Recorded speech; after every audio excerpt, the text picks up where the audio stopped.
Hello friends, நம்ம அடுப்பங்கரை சேனலில் இன்றைக்கி சிம்பிளாக சுவையான ஒரு ரசம் செய்வது எப்படின்னு பார்க்க போகிறோம். வாங்க வீடியோக்குள்ளே போகலாம்.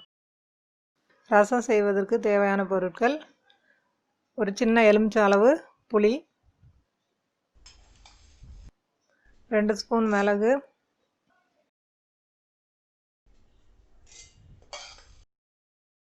1 ஸ்பூன் தனியா,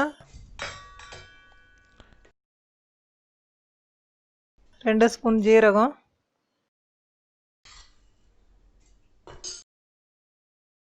2 காஞ்ச மிளகாய், கொஞ்சம் கருவேப்பிலை, 1 ஸ்பூன் துவரம் பருப்பும் சேர்த்து கொஞ்சம் கரகரப்பாக அரைச்சிக்கலாம். இப்போ இது மாதிரி அரைச்சாச்சு. இப்போ இது கூட ஒரு 5-6 பல்லு பூண்டு சேர்த்து அரைச்சிக்கலாம். இப்போ ரசத்துக்கு தேவையான மசாலா அரைச்சாச்சு. இப்போ ரசம் தாளிக்கிறது எப்படின்னு பார்க்கலாம். இப்போ ஒரு கடாயில் 2 ஸ்பூன் எண்ணெய் ஊற்றி ஒரு 1/2 ஸ்பூன் கடுகு போட்டு 4 காஞ்ச மிளகாய் கிள்ளி போட்டுட்டு ஒரு கொத்து கருவேப்பிலை போட்டுட்டு நம்ம ஒரு 4 தக்காளியை கட் பண்ணி வச்சுருக்குறோம், அதை லேசாக வதக்கலாம்.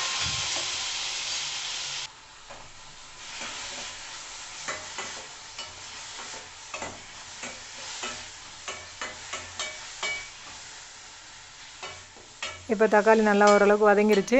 இப்போ இது கூட இந்த மசாலா அரைச்சி வச்ச மசாலாவை சேர்த்து நம்ம லேசாக வதக்கிக்கலாம்.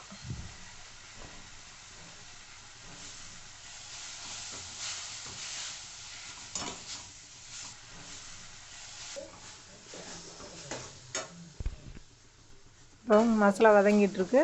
இப்போ நம்ம ஊற வச்சுருக்கிற புளியை ஒரு 1 லிட்டரு இல்லைன்னா 1.5 லிட்டர் தண்ணி அளவுக்கு நம்ம இப்போ கரைச்சி எடுத்தாச்சு. இது கூட ஒரு 1/4 ஸ்பூன் மஞ்சத்தூள்,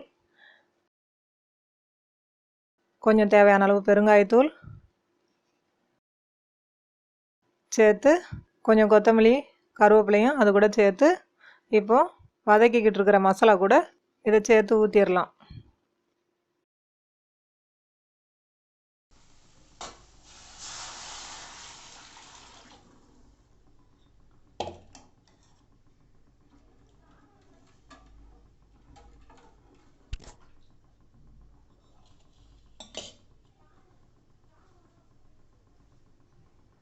இப்போ இந்த ரசம் நல்லா முறை வர்ற அளவுக்கு தான் விடணும், கொதிக்க விடக்கூடாது. கொதிச்சா ரசம் கடுத்துடும். அதனால் நல்லா முறை வரவும் நம்ம ரசத்தை இறக்கிடலாம். நம்ம இது மாதிரி இந்த ரசத்தை வதக்கி செஞ்சோம்னா கொஞ்சம் பச்சை வாசனை இல்லாமல் நல்லா டேஸ்ட்டு கொஞ்சம் டிஃப்ரென்ஸாக இருக்கும். நம்ம எப்போவுமே மிளகு சீரகத்தெல்லாம் அப்படியே போட்டு கரைச்சி ஊற்றிடுவோம். அது மாதிரி இல்லாமல் இது மாதிரி கொஞ்சம் டிஃப்ரெண்ட்டாக செஞ்சு பாருங்கள், நல்லா டேஸ்ட்டாக இருக்கும். கண்டிப்பாக உங்களுக்கு பிடிக்கும். இப்போ ரசம் நல்லா முறைக்கூடி நல்லா ரெடி ஆகிடுச்சு. நம்ம இதை வேறு ஒரு பாத்திரத்துக்கு மாற்றிக்கலாம். வேறு ஒரு பாத்திரத்துக்கு மாற்றினதுக்கு அப்புறமா தான் நம்ம உப்பு சேர்க்கணும். ஏன்னா உப்பு முதல்ல சேர்க்கக்கூடாது, ரசம் கடுத்துரும். இப்போ இதில் உப்பு சேர்த்துக்கலாம். உப்பு சேர்த்து நல்லா கலக்கி விட்டுக்கோங்க. இப்போ பாருங்கள், நல்ல வாசனையாக நல்ல சுவையான ரசம் ரெடி ஆகிடுச்சு. இந்த ரெசிபி உங்களுக்கு பிடிச்சிருக்கும்னு நினைக்கிறேன். லைக் பண்ணுங்கள், செஞ்சு பார்த்துட்டு உங்கள் ஃப்ரெண்ட்ஸ் கூட ஷேர் பண்ணுங்கள், சப்ஸ்கிரைப் பண்ணுங்கள்.